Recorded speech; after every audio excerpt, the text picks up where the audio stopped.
This week in Patreon, it's all about women who rock and made a change in the music world. Coming up Friday in Patreon, we have Janice Ian. But today, I have a rock and roll warrior in the house.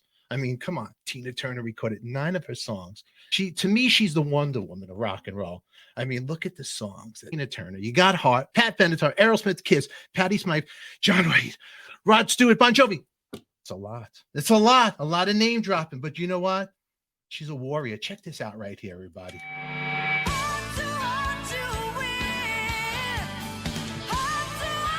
All right, everybody. You'll be able to order her book. Links are in our description down below.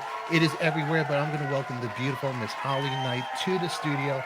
Welcome, Holly, right here. Welcome, hon. How you doing? I'm good. Thank you. Okay. How are you?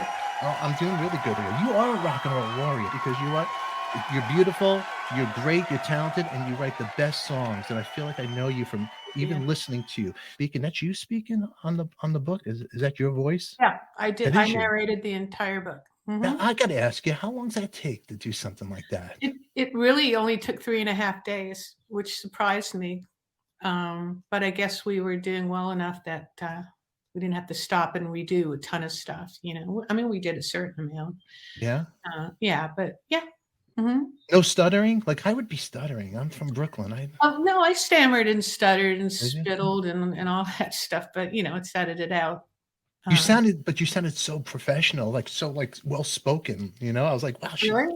Yeah, that's why I'm like, is she really from New York? I'd be like, sound like a sweat hog if I read it. Yeah, I know. I was surprised because I can't even listen. I can't listen to my own voice. You know. Really? Yeah, it's really hard for me to listen. But I had a director who directed me. So the feedback came from him, you know, or if I mispronounced a word, like, you know, the word ALBEIT, and I thought it was albeit. Yeah. It's albeit. Oh, so, really? Yeah. There's certain words that I don't even try to say, especially when I'm on the show live. I won't even say it. Yeah. I won't even say it. I'll skip over it. I'll find another word that's real simple. Like, you know, I see Joe run. But anyway, your book is incredible. And there's a lot of great stories. And when I'm listening to it, because I wanted to go through, I had you on my Peloton. I had you in my bedroom. I had you everywhere in the house. So it was a lot of fun spending time with you. But originally, you were trying just to be a rock and roller, like just play music, get into a band. And then you got into songwriting, which wasn't even in your world. You weren't even thinking about being a songwriter, in the beginning. Well, I wouldn't go as far as to say it wasn't in my world because, you know, writing is a part of very much, you either have to be a musician or a lyricist or something anyway. So, yeah. And I was very much a musician. You know, I started piano when I was 4 and I took classical piano for 10 years and it was my first language. And then I discovered rock music, and the louder, the better. That's sort of when I took a right turn. It was either right or left, but either way, it was music. And I always loved music. So, but yeah, no, I hadn't really, in my mind, I wanted to be a musician in a band and be a rock star. I didn't know that writing was a separate thing that you could do, you know? Yeah, it's a whole nother world. But you know what? In the end, in the book, because it says there's a part in the book where, you know, being a songwriter, it's just more powerful. And it's so true. As when we're younger, we want to be on stage and we want all the lights and the glitz and glamour. But when we get older, it is more cooler to be the person behind, because it's like, publishing first of all, but the whole thing is like you're writing the song. But there was something you said when Tina Turner did your song, and you in the book you were talking about just like she made it her own. But it's like you could be in a store, you could be somewhere, and these aren't your exact words, but people don't know that's you doing it. It's like, you know, me, I'd want to shout and go, hey, that's me, I wrote that. I did that once, and it was totally cringeworthy because it was with John Mayer, and he had moved into my neighborhood, and he was in the store, and I thought, oh my God, I would give anything to write with him or at least meet him, you know. And I went up to him and I told him who I was, and he kind of looked at me like he thought I was full of shit or something, or was unimpressed. But that's the only time I've done it. So wait a second. So you're a John Mayer fan? Yeah. You think he's good looking?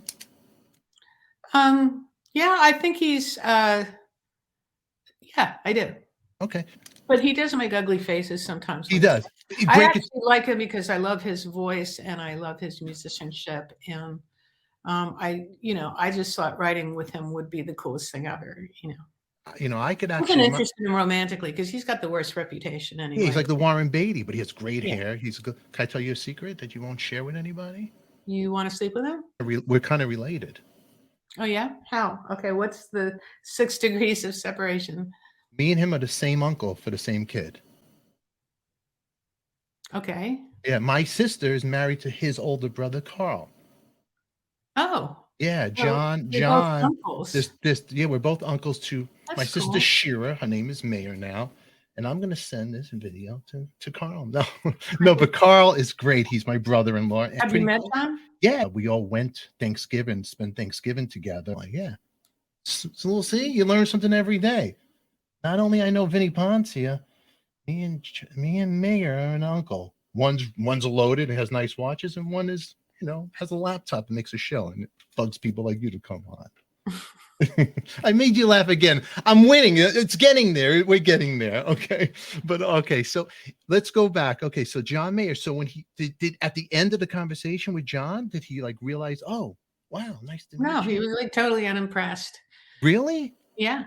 I'm going to fix his wagon and fix this situation. Okay. Or maybe he just thought I was making it up, or maybe he's like so young he doesn't know the songs, which I find hard to believe. Or maybe he was just didn't want to be bothered at that moment. Probably.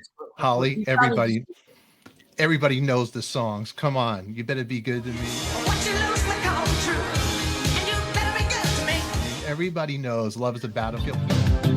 Love is a battlefield. Prescott from the Knack. So he's the one that introduced you to Mike Chapman. Well, no, he did, but he didn't say it was Mike Chapman. He just said, this is Mike. And he didn't know that I was sort of trying to figure out how to get in touch with him, because I thought that he would be a great producer for my band Spider.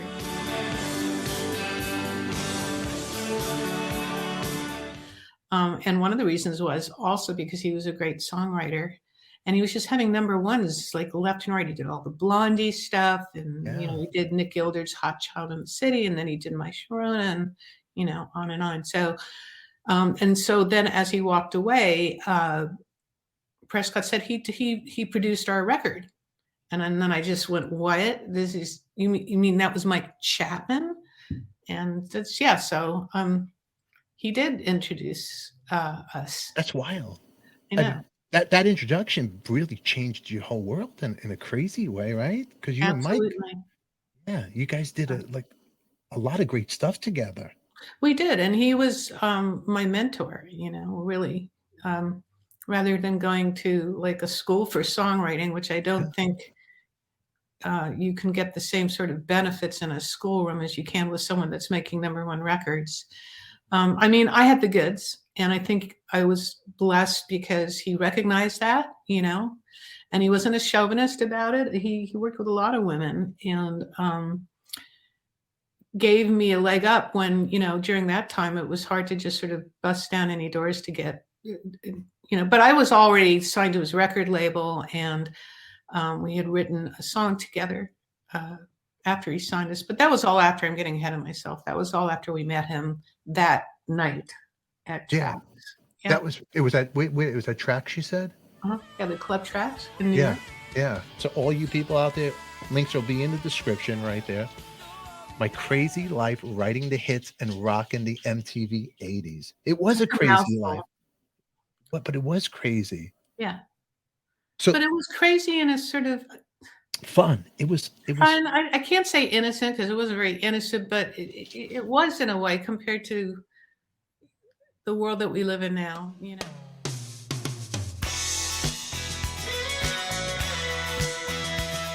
Your unmasked session, right? You're over there, and you're not the Holly Knight that you are today. You're out there, and now you're in the studio. Kiss is the legendary band. They want to keep the morale going on that Yeah, I'm not even like known as a songwriter. Yeah. Like, I haven't written for anybody else. And that's what I was going to say was so cool about them was that even though you would almost assume because they were so legendary about the way they treated women and, but the women, it was all pretty much consensual with them. It's like everybody was throwing themselves at them to be with them. They didn't have like a chauvinist attitude. Like they needed keyboards. They saw me. I mean, they knew how I played. They'd all seen me play and because we had the same manager and it's, we kept, and they knew about Anton and everything. And I don't think they needed, like, even if I hadn't been a really good player, they didn't need that much. They just needed like coloring, they didn't need virtuoso playing. So he invited me in. And then after I played on the first song, which I didn't even know they were recording it at that point, I was just listening and just messing around. And Gene had a little powwow with them and then called me into the control room and asked me if I could play on the rest of the record. Like, so well, what are you doing today? Because we love what you did. And we've decided we want this whole record to have keyboards. We want that to be sort of one of the themes so that we can do something different, So I thought it was just very cool. I mean, they didn't know it at the time, nor do I think they would have cared. The fact that I just did what they wanted me to do, as far as I gave them what they were looking for. I wasn't trying to show off or anything because I am actually really good, but that's not what this was about. It was just very validating and very kind of them to ask me, to play on the record. I don't think they've ever had another woman play on a Kiss record. I don't even know if they have to this day, to be honest, No, maybe like singing backup on Gene's solo records and stuff like that, but I don't think he's a musician. Not as a musician. Yeah, exactly. not as a musician. So I just thought that was very, very generous and cool of them, and they got what they needed, and I talk about that in the book, that was just very cool. Yeah, no, very cool. The first, and you mentioned it was, and if I'm wrong, it was Shandy. Was that the first one they had you play on? Which is one of my favorite songs. I like the Vinnie Ponce era with Kiss because Vinnie comes from that old school. It's a different sound for Kiss.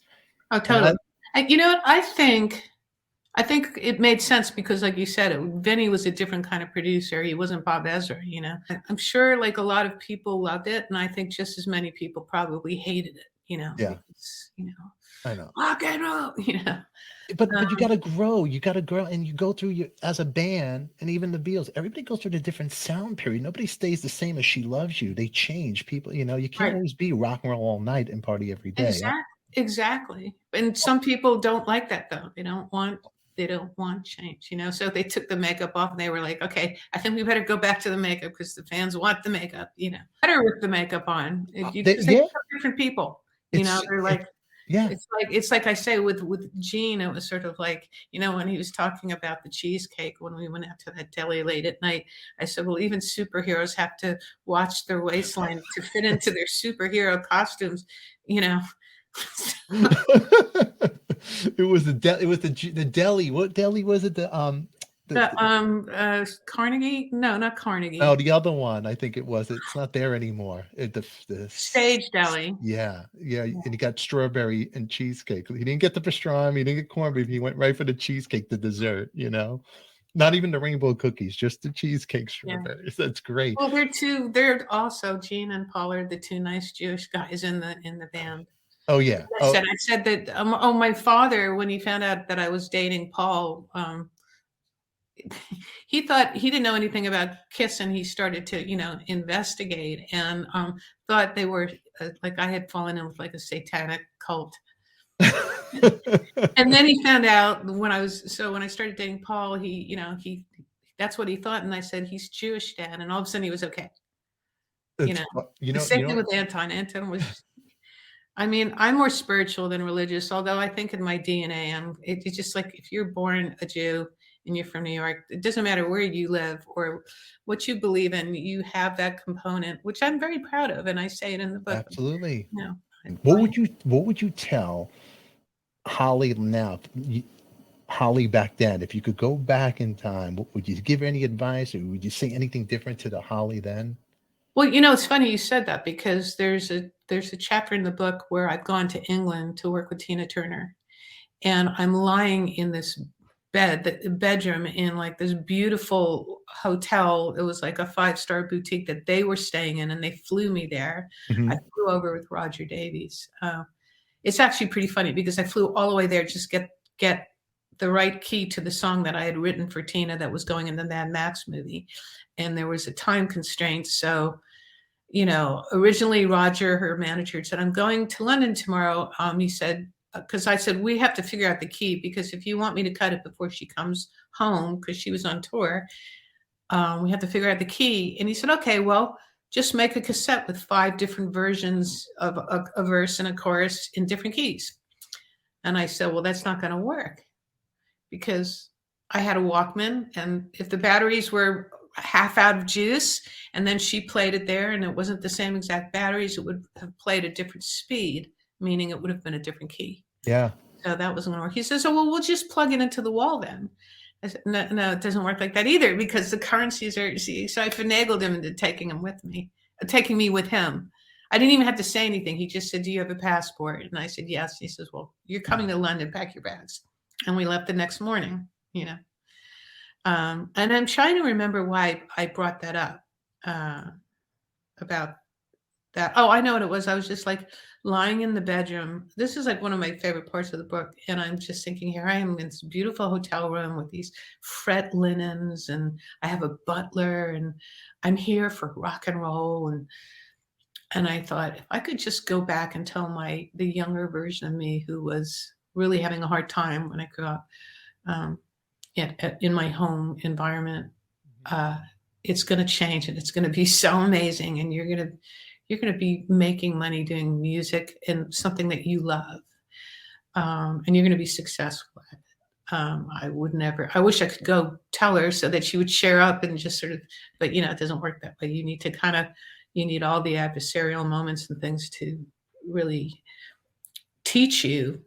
It's, all the good stuff is just like, oh, this is whipped cream. It's so good, Yeah. but it's the adversarial stuff that really are the most important moments in your life. So if I could go back and tell that person now, like this would be step 2, what would I say? Keep going. You're on the right track. It's going to be career. Your career is going to be lifelong. It's not just a one-hit wonder, drop in the pan kind of thing. It's that would be nice to know. Yeah, you never stop believing. Even in the stories, any obstacles that you ran into, or doubts that you had, or people in the bands like talking behind your back, and just when you want to go, because some people, it's actually very inspiring, because I get into that space too. And when I was listening to your stories, you get into these dark spots in your life, and sometimes it's so hard to see the light at the end of the tunnel, but somehow you always were able to fight through it and see the light and make it happen. Because I wrote with that tone in the book, but I can tell you that, like, my nickname used to be the Queen of Doom. Really?